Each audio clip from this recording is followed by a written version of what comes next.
The FBI knocked on my door at 6:14 in the morning and asked me why my neighbor had transferred $4 million into my name. I didn't have an answer. I didn't even know his real name. I'm going to tell you everything that happened after that knock. The interrogation, the photographs, the phone call with my mother that changed every memory I had of my childhood, the letter I found under my door before dawn. I've spent 8 months trying to figure out how to talk about this. I'm still not sure I have the right words. But I think the only way through it is to start at the beginning, back when Harold Finch was just the quiet old man next door, and I had no reason to wonder why he watched me the way he did. He moved in next door 6 years ago, about 3 months after I bought my place, a small 2-bedroom on a cul-de-sac outside Columbus, Ohio. Nothing remarkable about the street. Old oak trees, narrow driveways, neighbors who wave but don't visit. The kind of block where you can live for years and still not know anyone's last name. Harold Finch showed up one Saturday with a single moving truck and no help. I watched him carry boxes by himself for most of the afternoon, methodical, unhurried, like a man who had done this many times and learned not to ask for anything from anyone. I went over eventually and helped him with a dresser. He thanked me the way people thank you when they're not used to being helped. Carefully, like it cost him something. He was in his early 70s, I guessed. Silver hair kept neat. Always in khakis and a button-down, sometimes a cardigan in cooler weather. He gardened constantly. Tomatoes mostly, planted in long, careful rows along the south fence of his yard, staked with green cloth strips he tied himself. He tended those plants with more attention than most people give to the things they love. We talked occasionally, never for long. He was soft-spoken, a little formal, the kind of man who chose his words slowly, like he was always aware of exactly what he was saying. Looking back, that should have told me something. The first time I felt something was off, I dismissed it immediately. It was maybe 2 years after he moved in. I'd had a rough week at the architectural firm where I worked. A big contract had fallen through, layoffs are being rumored, and I mentioned it in passing during one of our driveway conversations. Just vented briefly, the way you do with a neighbor when you don't want to call a friend. Harold nodded and said, "That whole sector's been contracting. The Henderson project falling through didn't help anybody on that street." I stopped. "How did you know about the Henderson project?" He smiled mildly. "Small city," he said. "Word gets around." I let it go. I told myself he probably just followed local business news. But it happened again. And again. Small things. Specific things. He knew when I'd had a difficult week before I said anything. He showed up one Sunday morning with a casserole dish and said he thought I might not feel like cooking. On the exact weekend I'd been quietly dealing with the end of a 2-year relationship I hadn't mentioned to anyone. He once referenced a neighborhood I'd lived in during college, in a context that assumed I'd lived there, before I'd ever told him I had. Each time, I found a reasonable explanation. Each time, the explanation felt slightly too thin. And every summer without fail, I'd come home to find a paper bag on my front step. Tomatoes from his garden. No note, just the bag, sitting there. I'd bring them inside, use them for whatever I was cooking that week, and think, that's just what Harold does. That's just the kind of neighbor he is. I never once thought to ask why he only left them for me. Tuesday, early October. My alarm was set for 7. The knocking started at 6:14. I know because I just looked at my phone wondering what the sound was.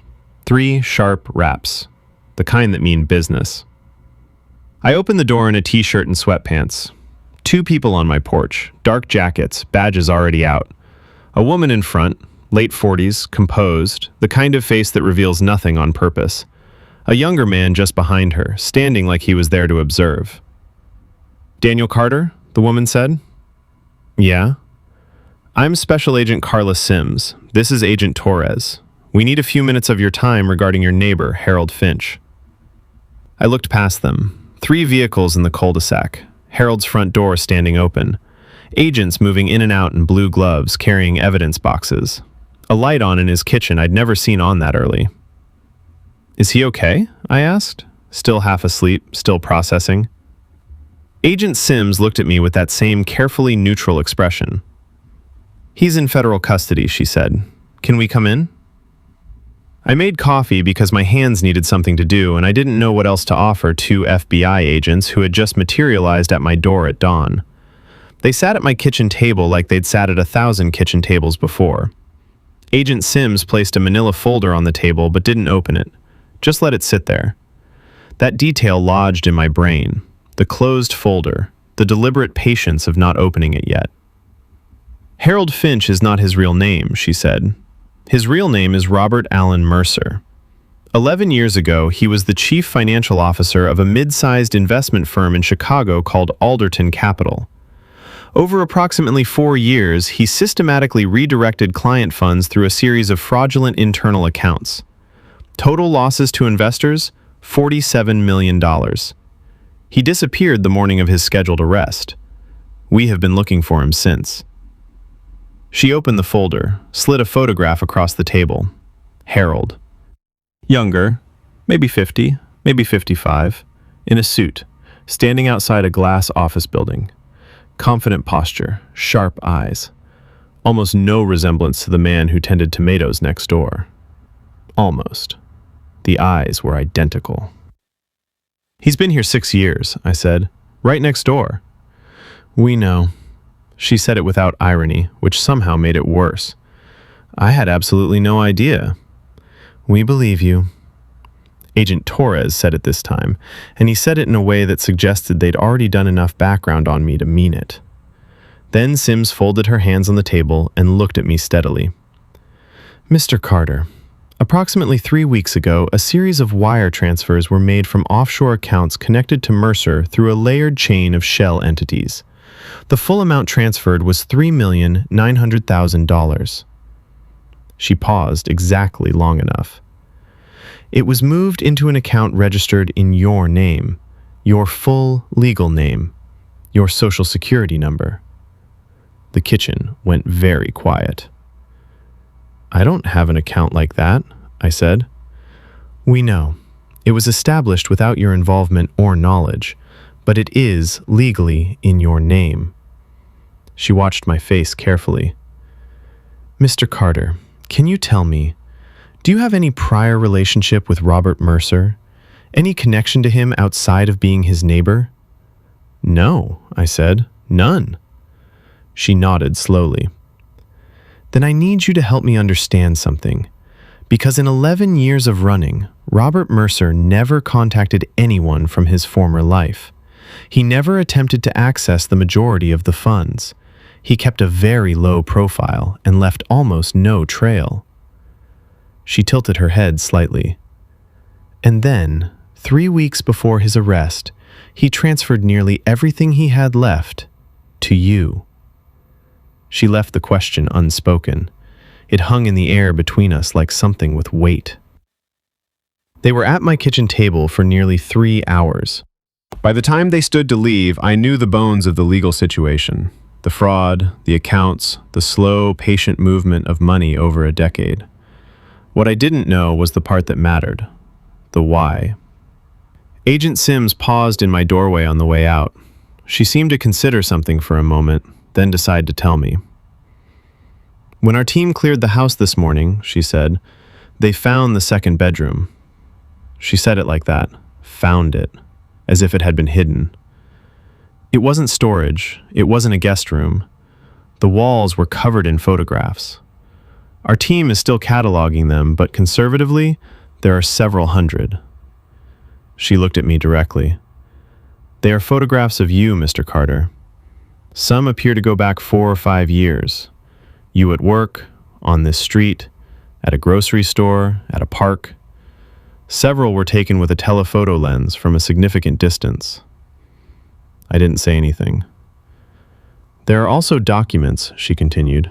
"Employment history, credit records, medical records from your childhood. Some materials I can't discuss with you yet." She handed me her card. "We don't believe this is random. We don't yet know what it is, but you should understand that whoever Robert Mercer is, whatever his relationship to you, he has been paying very deliberate attention to your life for a very long time." she left. I stood on my porch and looked at Harold's house across the strip of grass between our driveways. Crime scene tape across the front. Curtains drawn. The tomato plants along the south fence still standing in their neat rows, heavy with unpicked fruit, starting to split in the October cold. I went inside and sat on the floor of my kitchen. I sat there for a long time. 2 days later, Agent Sims called. Among everything found in the second bedroom, the surveillance photographs, the documents, the careful assembled archive of my adult life, there was one image that didn't fit the rest. A printed photograph, she said, old, the kind taken on film, with that particular color softness that digital never quite replicates. A little boy, 4 or 5 years old, sitting up in a hospital bed. He was small and pale and thinner than a kid that age should be, with monitors on his chest and an IV line taped to his arm. But he was grinning at the camera, full, unguarded, like whatever was happening to him was merely an inconvenience between better things. "Do you recognize the child in the photograph?" she asked. I recognized him immediately, because my mother has that same photograph in a frame on her living room bookshelf, has had it there my whole life. That was me. I was 4 years old. That was taken during my heart surgery hospitalization. I had been born with a congenital defect, something with the valves, something that required a surgery my mother never discussed in detail because the memory was too heavy for her to carry lightly. All I had ever known was that I'd had a serious surgery before I was old enough to remember it, that for some period of time the outcome had been uncertain, and that it had somehow worked and I had come home healthy.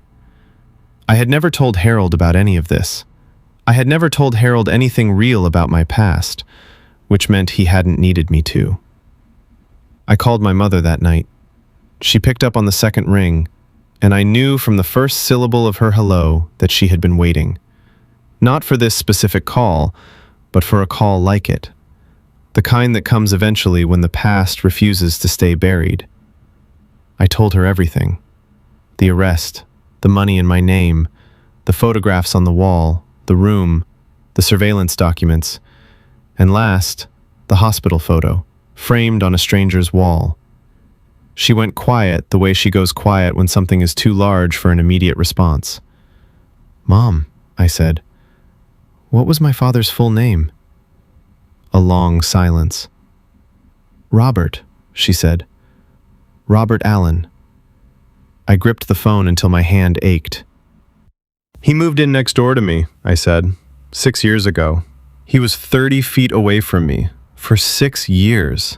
She made a sound that I don't have a word for, something under grief, something that had been held down for a long time and was now being let go. She told me that about 8 years ago she had received a letter, no return address, postmarked from a city she didn't recognize. It was from him. He asked one question. Was I okay? Was I healthy? Was I living well? He didn't ask about himself. He didn't explain. He just wanted to know if I was all right. She hadn't written back. She didn't know where to send it. She hadn't told me because, she said, she didn't know if I was ready. "Were you ready?" I asked. She took a long time to answer. "I don't know," she said. "I didn't know then. I'm not sure I know now." I sat on the edge of my bed in the dark after we hung up and tried to reassemble every memory I had of the man next door. Every wave from the driveway, every careful, formal sentence, every bag of tomatoes left without a note, every moment where he seemed to know something he shouldn't have known, and I found a reason not to look at it directly. He had been my father. He had lived 30 feet away from me for 6 years and never said it.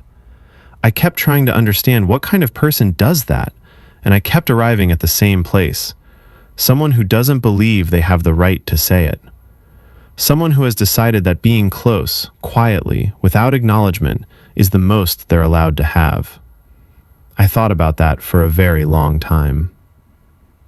It arrived the next morning before dawn. I found it when I opened the front door for my coffee. A plain white envelope on the mat, my name in careful, deliberate handwriting on the front. No postage. Someone had placed it there by hand. Inside was a single page, folded in thirds. I read it standing in the hallway in my socks. Then I went to the kitchen table, turned on the light, and read it again. I'm going to share what it said. Not all of it. Some of it is too private. But the parts that matter. Daniel, by now I imagine you know what I did. The fraud, the money, the years I spent running. There are people who can explain the legal details better than I can. What they can't explain, what I need you to hear from me, is why. When you were 3 years old, you were diagnosed with a congenital heart defect. The surgery you needed cost $190,000. Your mother and I had nothing close to that.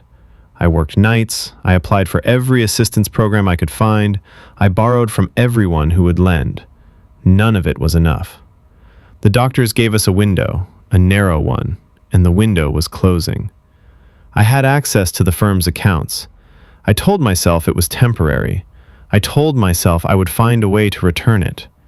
I told myself so many things. But the truth underneath all of it was simple. I was not going to watch you die because I didn't have enough money. The surgery worked. You were 4 when you went under. You were 5 when you came home. You were healthy. And then I understood with complete clarity what I had done, what I had taken, and what was coming for me. I want to be honest with you about something, Daniel. The $47 million, I need you to know where it came from. It came from real people, ordinary people who trusted the firm with their retirement savings, their small businesses, their futures. Some of them lost everything. I have known their names. I have thought about them every single day for 11 years. I am not asking you to excuse what I did to them. I am not asking you to make it simple. It isn't simple. What I took to save your life also destroyed parts of other lives, and I have no way of making that clean. What I can tell you is that I ran because I knew a prison sentence would define your childhood. I told myself you were better off without a criminal for a father. I told myself that for years. I don't know anymore if I believed it or if I just needed something to believe. I found you when you were 26. I watched from a distance for almost a year before I moved in next door. Every month I told myself I would find the words.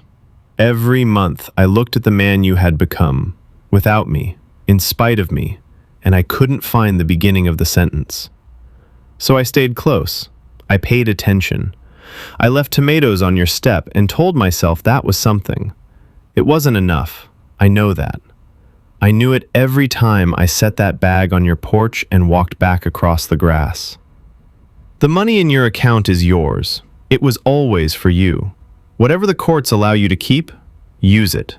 It was purchased at a cost I'm still paying, and it belongs to the life it was meant for. I don't ask for forgiveness. I ask only that you understand that every decision I made, the worst ones and the ones I'd make again, came from the same place. You were the reason for all of it. You were always the reason. Dad. I put the letter down and looked out the window at the yard next door.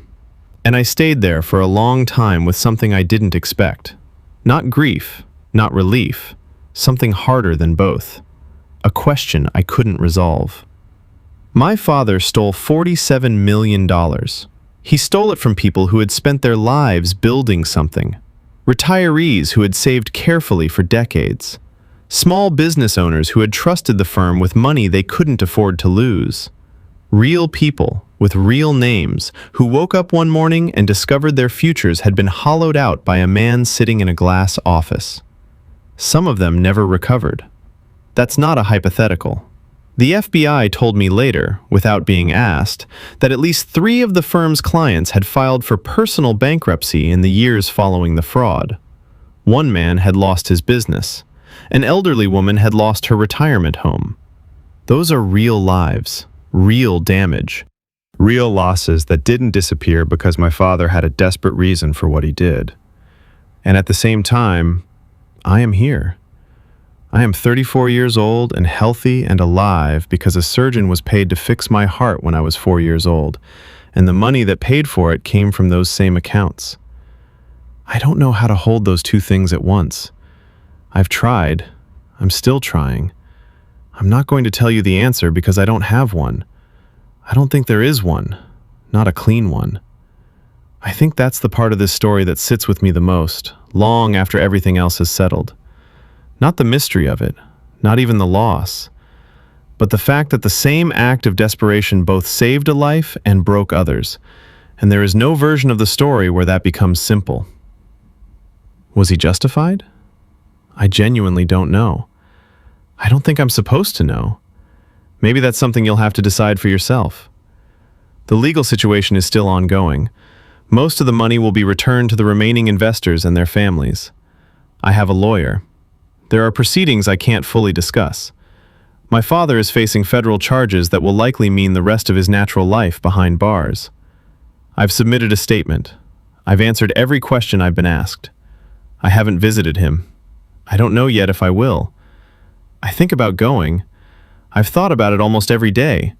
What I would say. Whether there's anything to say at all that the letter didn't already cover.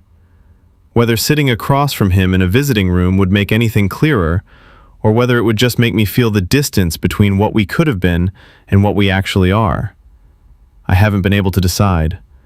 What I keep coming back to, the image that won't leave me, is the tomato plants. Nobody's tending them now. The rows he spent 6 years keeping neat have gone to chaos over 8 months. The fruit split open in the first frost and nobody was there to harvest it. The stakes are still standing, tied with their little green strips of cloth, holding up plants that have long since gone to seed. I still have the last baggie left. It's sitting on my kitchen counter.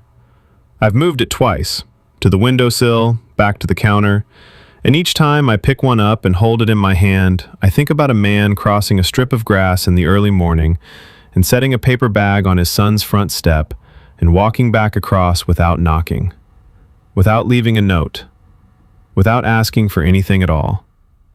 That was how he said what he couldn't say. That was the whole vocabulary of it. Every summer, for 6 years, a bag of tomatoes left by a man who had decided that being near me quietly was the most he had the right to ask for. I don't know what kind of man my father was. I know what he did, and I know why he did it, and I know that neither of those things tells the full story of a person. People are bigger than their worst acts, and bigger than their best reasons.